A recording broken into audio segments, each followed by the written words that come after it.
kesusahan menggapai keluarga sakinah dalam perspektif Al-Quran. Disilahkan.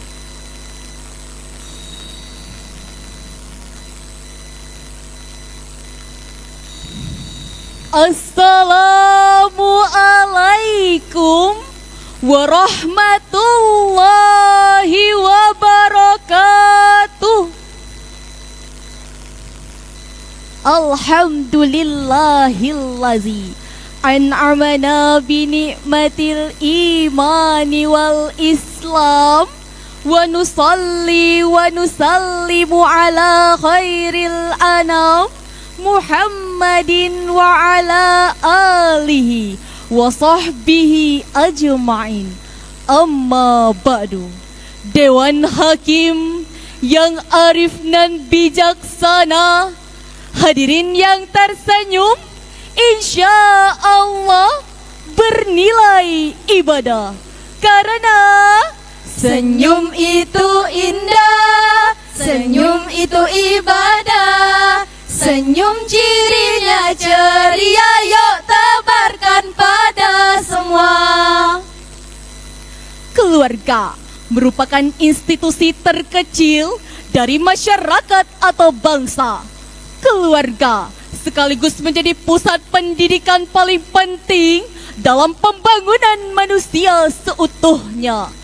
Keluargalah yang membentuk karakter, akhlak, dan kepribadian individu yang ditampilkan dalam sikap atau perilaku keagamaan, baik dalam wujud kesolehan spiritual maupun kesolehan sosial. Memperkokoh ketahanan keluarga sama artinya dengan memperkuat ketahanan nasional. Namun hadirin, dewasa ini kita sungguh prihatin dengan fenomena makin rapuhnya ketahanan keluarga yang ditandai dengan melemahnya fungsi keluarga. Berdasarkan data dari Sistem Informasi Online Perlindungan Perempuan dan Anak, Simfoni PPA mencatat data kasus pelaporan, yaitu kasus kekerasan dalam lingkungan keluarga saat ini. Sepanjang tahun 2022 sampai dengan bulan Juli 2023 terdapat 15.921 kasus, di antaranya 16.275 kasus kekerasan terhadap perempuan, 25.802 korban kekerasan terhadap anak, 7.940 korban kekerasan fisik pada perempuan dewasa, 7.649 kasus kekerasan dalam rumah tangga, 14.034 kasus kekerasan seksual terhadap anak. Bahkan hadirin, yang lebih mengejutkannya lagi, adanya 1.643 kasus narkotika dan persoalan sosial lainnya. Itu semua bermuara pada keluarga. Keluarga, anak dan istri adalah perhiasan dunia yang tiada ternilai harganya. Namun ingat para hadirin, apabila perhiasan ini tidak dirawat dan dikelola dengan baik, maka akan menjadi duri dalam daging, menjadi musuh dalam selimut, bahkan menjadi racun yang mematikan. Oleh karena itu, pada kesempatan yang mulia ini, izinkanlah kami menyampaikan sebuah syarahan Al-Quran dengan judul Menggapai Keluarga Sakinah dalam Perspektif Al-Quran. Sebagai rujukan, mari kita dengarkan firman Allah dalam Al-Quran Surah At-Taghabun ayat 14 sampai 15 sebagai berikut. A'udzu billahi بالله من الشيطان الرجيم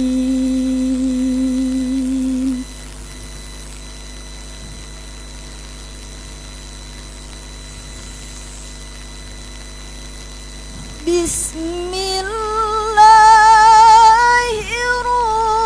الرحمن الرحيم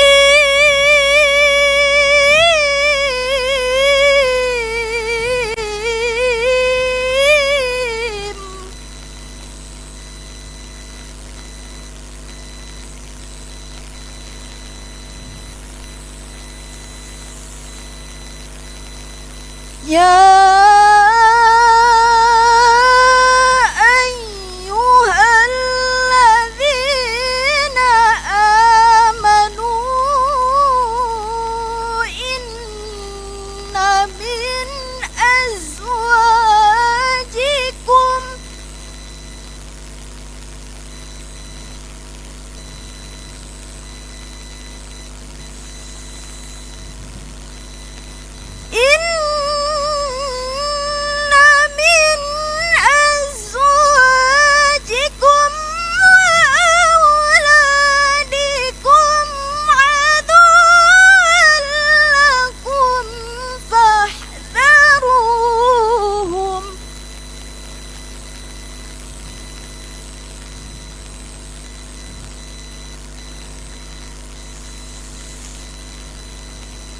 وإن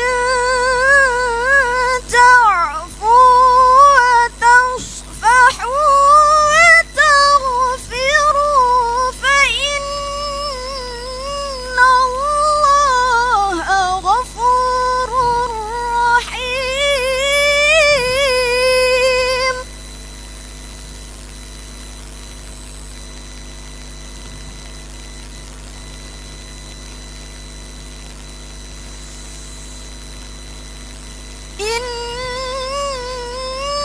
إنما أموالكم وأولادكم فتنة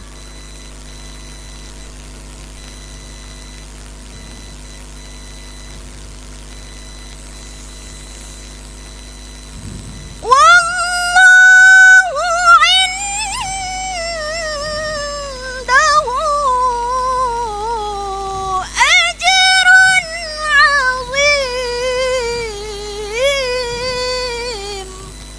Hamba berlindung kepada Allah dari godaan syaitan yang terkutuk dengan menyebut nama Allah yang Maha Pengasih lagi Maha Penyayang. Wahai orang-orang yang beriman, sesungguhnya di antara istri-istrimu dan anak-anakmu ada yang menjadi musuh bagimu. Maka berhati-hatilah kamu terhadap mereka.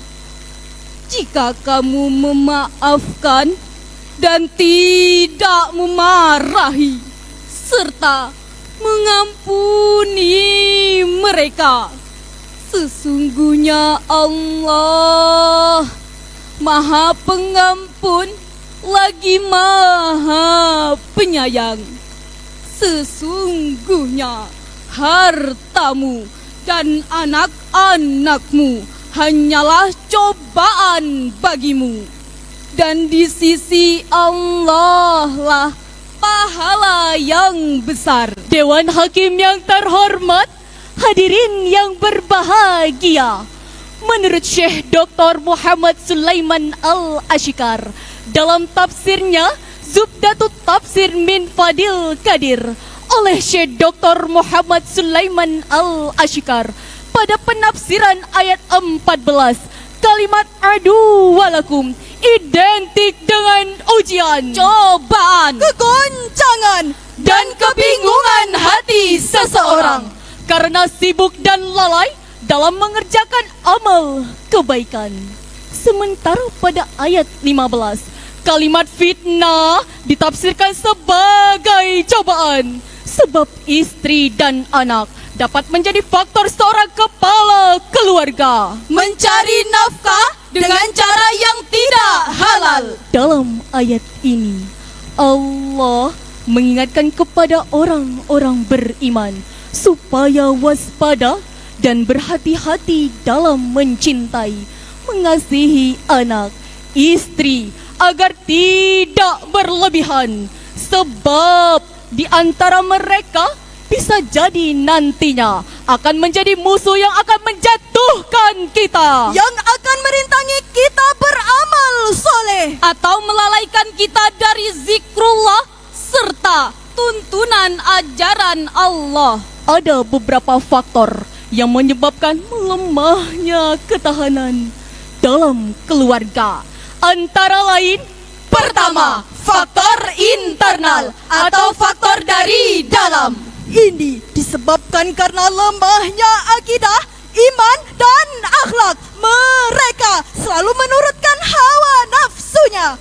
Kedua, faktor eksternal atau faktor dari luar. Ini dipengaruhi oleh kesenjangan sosial ekonomi, faktor keluarga yang tidak harmonis, ataupun pergaulan dengan lingkungan yang salah. Hadirin yang berbahagia, lalu bagaimana agar keluarga yang dicintai tidak terjerumus kepada perbuatan-perbuatan maksiat yang dilarang Allah? Kunci utama adalah keteladanan orang tua. Orang tua harus selalu mengawasi anak untuk senantiasa mengingat Allah dan menegaskan bahwa Allah selalu mengawasi perbuatan manusia, sebagaimana firman Allah dalam Al-Quran surah Al-Munafikun ayat 9. Ya ayyuhalladzina amanu la tulhikum amwalukum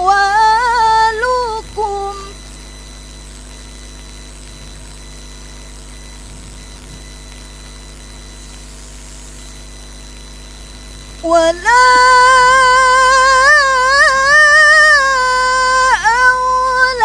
auladukum an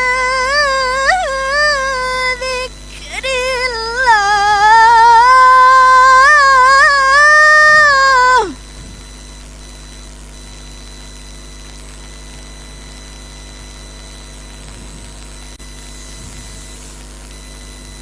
Wa man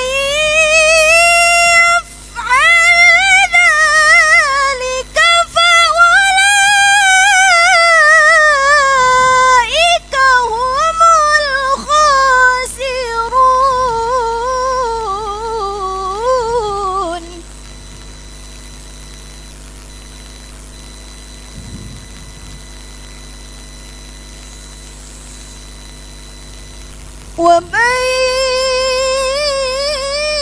يفعل ذلك فأولئك هم الخاسرون. صدق الله العظيم. Wahai orang-orang yang beriman, janganlah istri-istrimu dan anak-anakmu melalaikan kamu dari mengingat Allah. Dan barang siapa berbuat demikian, maka mereka itulah orang-orang yang rugi.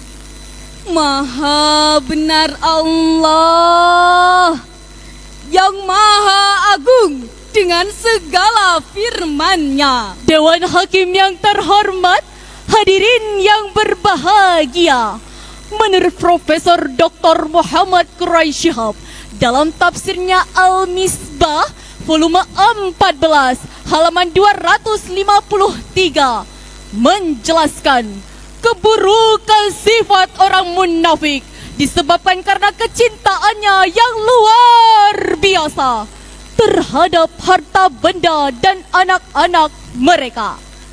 Maka kita sebagai umat Islam jangan sampai kecintaan tersebut mengalahkan rasa cinta kita kepada Allah Subhanahu wa Ta'ala, sehingga melalaikan pada perintah Allah. Karena dunia ini hanyalah sementara dan akhirat kekal selamanya.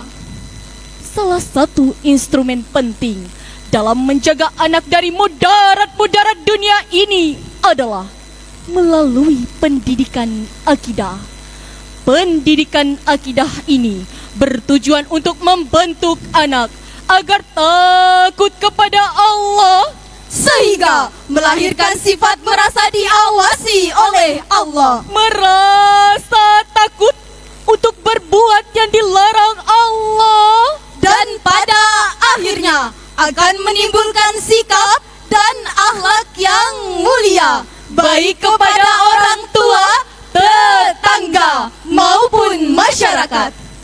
Menanamkan keyakinan kepada Sang Pencipta sejak dini ibarat mengukir di atas batu, pasti akan membekas hingga ia dewasa. Belajar di waktu kecil bagai mengukir di atas batu. Belajar di waktu kecil bagai mengukir di atas batu. Belajar sesudah dewasa, laksana mengukir di atas air. Laksana mengukir di atas air. Hadirin yang berbahagia, sebagai kesimpulan bahwa ada 4 pilar yang harus dimiliki apabila ingin menggapai keluarga yang sakinah dan sejalan dengan Al-Quran adalah: pertama, keadaan keluarga yang solid; kedua, keluarga dengan iman yang kokoh; ketiga, keluarga yang mampu menghadapi segala godaan yang merusak; keempat, selalu bermusyawarah dalam segala permasalahan.